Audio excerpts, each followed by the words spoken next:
Bismillahirrahmanirrahim. Alhamdulillahirrahmanirrahim. Wassalatu wassalamu ala ashrafil anbiya'i wal mursalin wa ala alihi wa sahbihi ajma'in. Allahumma aftah alaina hikmataka wa anshur alaina min khazain rahmatika ya arhamar rahimin.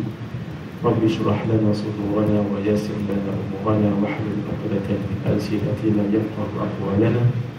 ولا حول ولا قوة إلا بالله العلي العظيم ولا حول ولا قوة إلا بالله العلي العظيم ولا حول ولا قوة إلا بالله العلي العظيم. اللهم انفعنا بما علمتنا وعلمنا ما ينفعنا وزدنا علما وارزقنا فهما. نسألك فهم النبيين وحفظ المرسلين وإلهام الملائكة المقربين واهدنا بهداية العارفين وانشر علينا من خزائن رحمتك يا أرحم الراحمين. اللهم بارك لنا في رمضان وأعنا على الصيام والقيام وغض البصر وحفظ اللسان وقراءة القرآن يا رحيم يا رحمن يا كريم يا منان. صلى الله على سيدنا محمد وعلى آله وصحبه أجمعين والحمد لله رب العالمين. خير ما أحييكم به تحية الإسلام وتحية الإسلام السلام. السلام عليكم ورحمة الله وبركاته. ومرحبا بوصية رسول الله صلى الله عليه وآله وصحبه وبركاته وسلم. Alhamdulillah, kita dipilih oleh Allah untuk bersama dengan Ramadan. Suatu keinsafan, berapa ramai orang yang nak pada Ramadan tapi meninggal pada bulan Rajab. Demikian meninggal pada bulan Sya'ban, tak sempat untuk masuk ke Ramadan. Itu rezeki masing-masing. Ketika kita dipilih oleh Allah dapat bersama dengan Ramadan, ini satu pemilihan dan kurniaan daripada Allah. Allah inginkan kita mendapat kebaikan yang sebanyak-banyaknya di bulan Ramadan. Syekh Abdul Qadir Al-Jilani dalam kitabnya Al-Ghunyah li Talibi Tariqil Haq, beliau menyebutkan perumusan daripada para alim ulama, kurniaan, ganjaran, ataya, mawarib, khairiyat, fuyudat daripada Allah di bulan Ramadan. Itu ada pada perkataan Ramadan. Ridwanullah min muhabatullah anil ansar, damanullah, alif ulfatullah, dan nurullah. Ini kurniaan semuanya ada di bulan Ramadan. Ridwanullah, keridaan Allah ada pada bulan Ramadan, juga ada bulan yang lain, tapi terlebih di bulan Ramadan. Allah redha kalau hambanya berbuat taat dan meninggalkan maksiat. Di bulan Ramadan lah kita melihat orang berbuat amal, bukan hanya yang wajib, solat wajib, puasa wajib, tapi ini qiyam yang kita lakukan sekarang dengan 8 rakaatnya, 20 rakaatnya, nanti dengan tahajud malam nawafil yang barangkali berat nak lakukan rawatib di bulan Ramadan. Wajib buat rawatib qabliyah, ba'diyah, bukan setakat yang muakkad tapi ghair muakkad. Itu semua boleh menarik keridaan Allah Azza wa Jalla. Demikian melakukan amalan-amalan yang jarang kadang-kadang dilakukan di bulan yang lain, dengan bersedekah, dengan bagi makan orang-orang yang memerlukan, juga iftar, amalan-amalan sunat itu dilakukan. Itu menarik keridaan Allah. Keridaan Allah itu lebih besar daripada syurga, nikmatnya. Wa ridwanun minallahi akbar, dan keridaan Allah itu lebih besar lagi daripada nikmat syurga itu sendiri. Min mahabatullah anil usah, kecenderungan untuk tidak melakukan maksiat, mendekatkan diri kepada Allah dengan tidak melakukan maksiat. Sebab di bulan Ramadan ramai yang berbuat taat, maka satu motivasi untuk berbuat taat. Tambah dibelenggu maradatus syayatin, syaitan-syaitan yang ganas-ganas, maka kita senang untuk berbuat taat. Dhamanullah, janji daripada Allah dengan kurniaan pahala. Man taqarraba fihi bi khaslatin kana kaman adda fariidatan fi ma siwa, wa man adda fihi bi fariidatin kana kaman adda 70 fariidatan fi ma siwa. Siapa yang mendekatkan dirinya kepada Allah di bulan Ramadan dengan yang sunat, macam malam ni sunat ni qiyam, pahalanya seperti mendirikan sesuatu yang wajib. Siapa yang mendirikan yang wajib, maka amalannya itu seperti melakukan 70 yang wajib. Jaminan Allah, Ramadan awaluhu rahmah wa awsatuhu maghfirah wa akhiruhu itqun minan nar. Di awalnya rahmat, pertengahannya maghfirah, dan akhirnya itqun minan nar. Rahmat itu sangat penting supaya dikasihi Allah. Maghfirah itu sangat penting supaya sentiasa yang kita lakukan berjalan dengan baik. Anak-anak ikut kata ayah ibu, demikian mak anak ikut kata ayah, ayah anak ikut kata ibu. Apa yang dibuat semua berjalan dengan elok. Kalau belajar lambat hafaz, lambat ingat, lambat dapat. Kalau menghafaz lambat nak lekat. Kalau berniaga mungkin lambat nak dapat untung. Kalau bermuamalah dengan manusia ada macam sesuatu yang lekat dan tak kena. Dua sebab. Satu, kerana dosa dan kesalahan. Yang kedua, Allah ingin uji seseorang itu. Ada seorang datang berjumpa dengan cucu Rasulullah sallallahu alaihi wasallam, Sayyidina Husain bin Ali, mengadu tentang kemarau di kampungnya.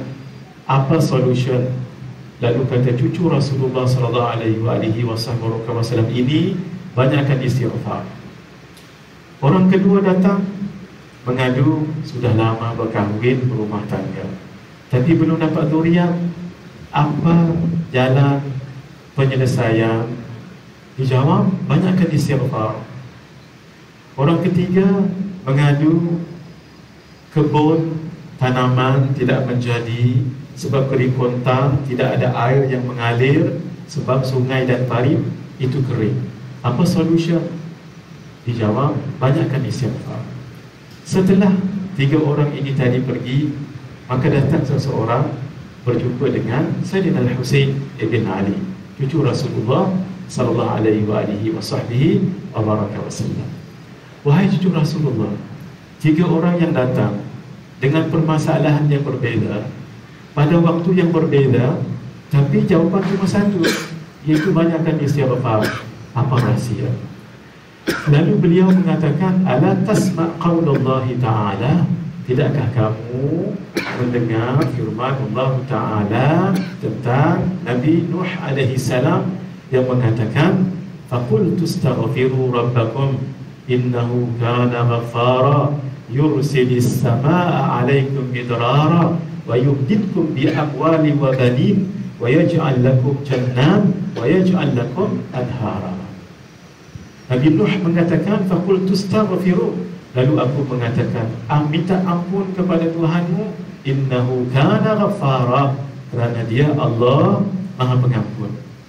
Kalau kamu banyak mohon ampun kepada Allah, yursilis samaa'a 'alaikum midrara, nanti Allah akan utuskan awan air, langit yang mencurah-curah hujannya. Ini jawapan kepada kemarau tadi.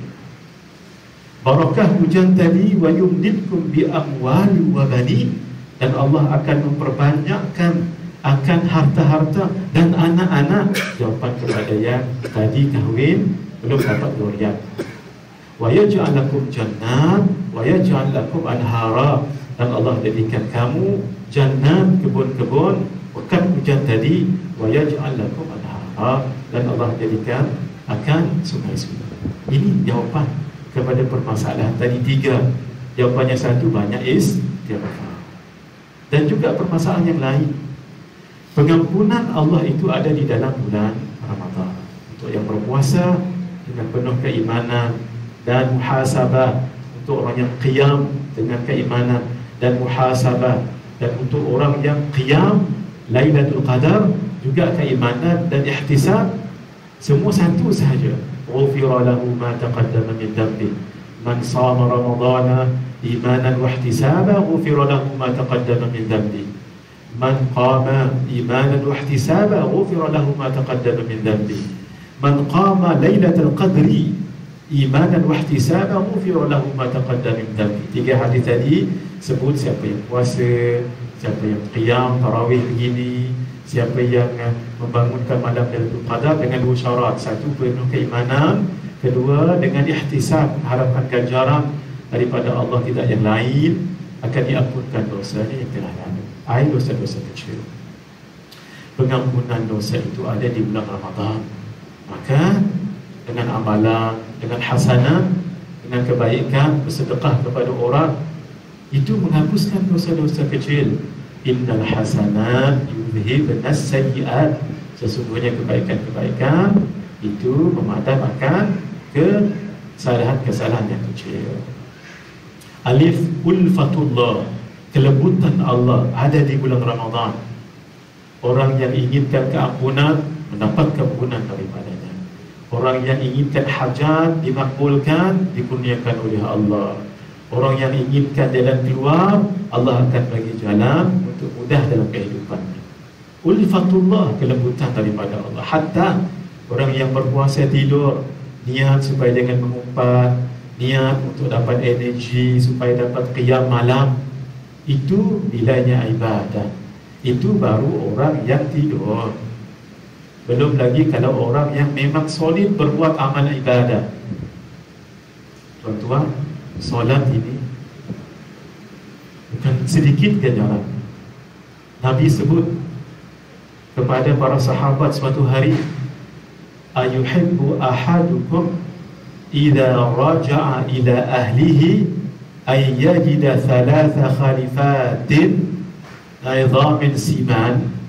Mahukah kamu, salah seorang daripada kamu, termasuk kamu, balik ke rumah, dia tengok ada 3 unta yang gemuk dan yang bunting. Kenapa disebut unta? Sebab zaman Rasulullah SAW, kekayaan, kekuatan ekonomi itu dinilai kalau orang itu ada unta. Sebab unta adalah binatang yang paling mahal ketika itu. Kalau zaman kita ni kira kereta lah. Mudah-mudah sebut kereta Mercedes ataupun BMW. Contohnya, mau tak kamu balik ke rumah, kamu tengok 3 buah kereta Mercedes.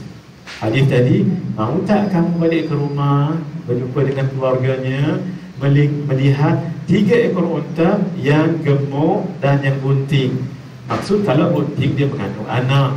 Maksud 3 ekor unta, maksud dia akan dapat 6 ekor unta. Sayyidina Abu Hurairah radhiyallahu ta'ala anhu dan para sahabat yang lain terus jawab, na'am ya Rasulullah. Ya Rasulullah, siapa tak mau balik ke rumah saja-saja tengok 3 ekor unta yang gemuk dan yang bunting, bermaksud 6 ekor. Mau kami ya Rasulullah. Lalu Nabi SAW menyebutkan, fathalathu ayatin yaqra'u ahadukum bihinna fi salati khairun lahu min 3 khalifatin idhamin siman.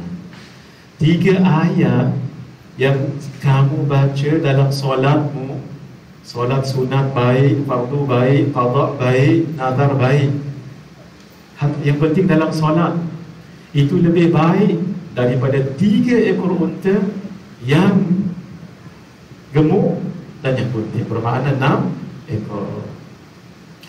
Wa arba'u ayatin khairun lahu min 4 khalifatin idhamin siman.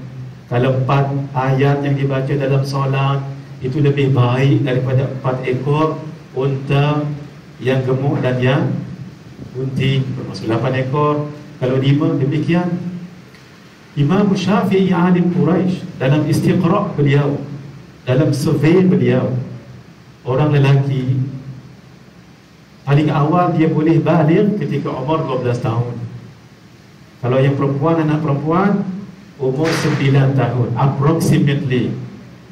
Hadirin yang hadir malam ni, juga muslimat, Kak Ajah, Bang Haji, Tuan Haji, Mak Ajah, Datuk Datin, insya-Allah sejak kita baligh umur 9 tahun lelaki, 12 tahun lelaki, 9 tahun muslimat, insya-Allah selalu kita solat, malah iltizam dan malah tak tinggal solat lah. Kalau dah lolak sikit-sikit tapi selalu kita solat sejak umur 12 tahun sampai sekarang. Satu rakaat paling kurang kita baca berapa ayat? 7 ayat. Sebab wahiyas sab'ul mathani, surah Al-Fatihah itu mengandungi 7 ayat. Kalau dalam hadis tadi sebut, kalau 3 ayat itu lebih baik daripada 3 ekor kambing, 3 ekor unta yang gemuk dan yang putih, maksud 6 ekor. Kalau 7 ekor macam mana? 7 ayat macam mana? Maksud 7 ekor unta yang gemuk dan yang putih, bermaksud 14. Itu kalau solat subuh dengan 2 rakaat bermaksud 14 darab 2, 28. Itu tak masuk lagi qabliyah. Zuhur 4 rakaat tak masuk lagi qabliyah, ba'diyah. Berapa lama dah kita solat? Tidak salah kalau saya sebut yang berada di hadapan saya ni, terutama sekali Tuan Imam, beliau paling banyak baca ayat Al-Quran dan menghafaz. Tak salah saya sebut yang hadir malam ini semua saudagar unta ni. Tak salah saya sebut. Kenapa?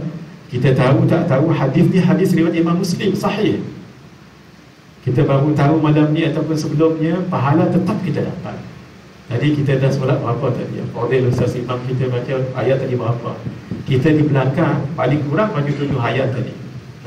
Siapa baca 5 ayat tu mengantuk. Sebab Fatihah mesti 7 ayat. Demikian kurniaan Allah yang saya baca ni, ini di luar Ramadan. Kalau dalam Ramadan bertambah-tambah lagi. Begitu hadirin. Itu satu motivasi untuk kalau satu banyakkan solat, sebab kan orang tadi khas untuk dalam solat. Yang kedua, ketika solat sunat kita selalu tak baca surah kan? Apa salahnya kita baca surah? Paling kurang inna a'tayna kal kautsar fasalli li rabbika wanhar inna shani'aka wal abtar. 3 ekor unta yang gemuk dan yang bunting, maksud 6 ekor unta. Begitu. Ini kurniaan Allah, ulfatullah, nurullah, cahaya Allah. Manusia ada 2 hati. Satu hati yang seketul itu, kerana ia seperti buah sanaubar, maka hati itu dipanggil hati sanbar. Tapi ada hati yang lebih dalam. Hati itulah namanya qalbun, itulah namanya ruh, itulah namanya nafsun, itulah namanya jiwa. Satu dia kata Imam Ghazali, 3 istilah tapi maksudnya satu. Hati itu tempat dirikan Allah. Hati itu akan bercahaya kalau kita berbuat amal taat kepada Allah dengan takwa yang zahir dan takwa yang batin. Bercahaya hati, maka bercahaya hati sanbari pun bercahaya juga, anggota badan pun bercahaya juga. Dalam bulan Ramadan, apapun kita bersemangat untuk buat ibadah, taqarrub ubudiyah kepada Allah Subhanahu wa ta'ala. Karena itu, apa yang ada, saya tekan ni tadi supaya saya tahu bila saya boleh habis. Rupanya masih kosong. Bermakna start daripada balik ni, campur 15 minit lagi. Ana tadi tekan ni Ustaz dengan niat supaya saya tahu berapa minit saya berceramah, ataupun saya bagi tazkirah, sebab saya nak dalam 15 minit lah. Tapi ni rupanya tekan yang lain, kosong. Bermakna saya mula balik. Assalamualaikum. warahmatullahi wabarakatuh. Hadirin, ulama katakan punyaan, fuyudat, mawarid, khairiyat, hasanat dalam Ramadan, nah itu ada pada ra, mim, dad, alif, nun. Kalau tidak kerana berhenti antara tarawih tadi, saya akan panjangkan lagi. Nah, rasanya cukup setakat itu untuk tazkirah pada malam ini paling kurang. Nah, hadirin, kalaulah kita tak lupa lagi Ramadan tahun depan, paling kurang ya Allah, inilah Ramadan terbaik yang kita lakukan. Kita tak tahu berjumpa lagi tak, kita tahun depan tak tahu. Orang muda meninggal dulu daripada orang tua. Orang yang menziarahi orang sakit meninggal dulu daripada orang yang sakit. Kita tak tahu. Nah, untuk akhirnya saya ingin berkongsi satu amalan.